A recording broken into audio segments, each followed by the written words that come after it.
myself into the song, ready to enjoy every note.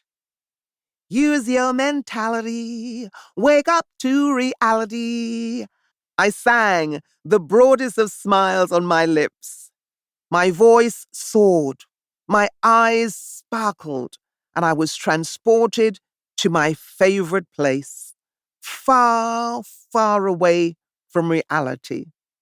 A magical place, temporarily out of time. How I loved to sing. It felt almost like soaring into space. I didn't want this song to end. But when it did, the voice from the stalls was enthusiastic. Wonderful, wonderful. They liked me, I thought. They really liked me. This was going better than I could have hoped. Can you move, love? Can you dance? Could I move? Could I dance? I'd been dancing since I could walk. This time, the pianist struck up with a pop song. Maybe it was a hit by the Supremes. I can't remember now.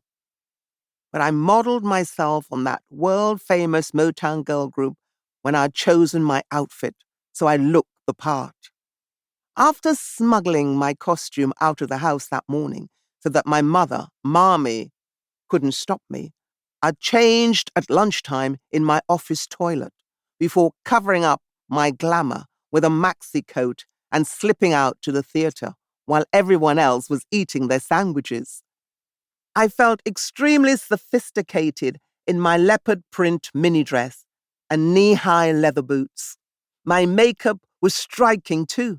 Plenty of eyeshadow, rouge, and lipstick.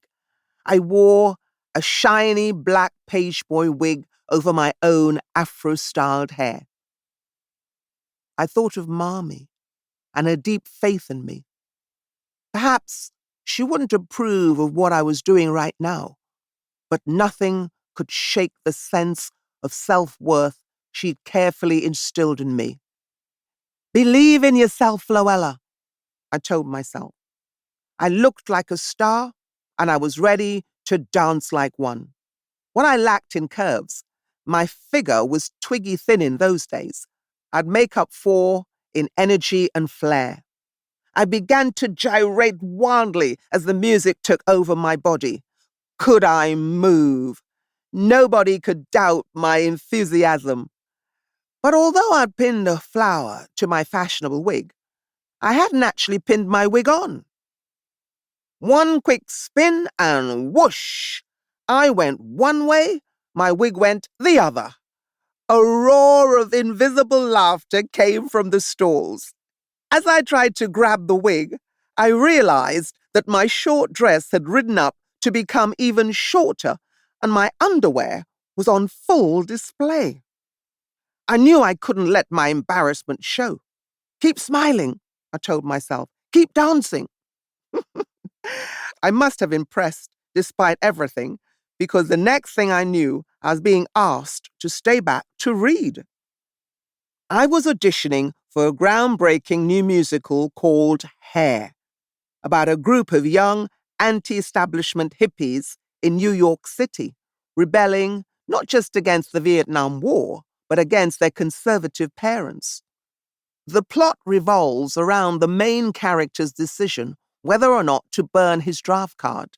The epitome of the swinging 60s counterculture, Hair had taken Broadway and then London by storm and was breaking boundaries in every way.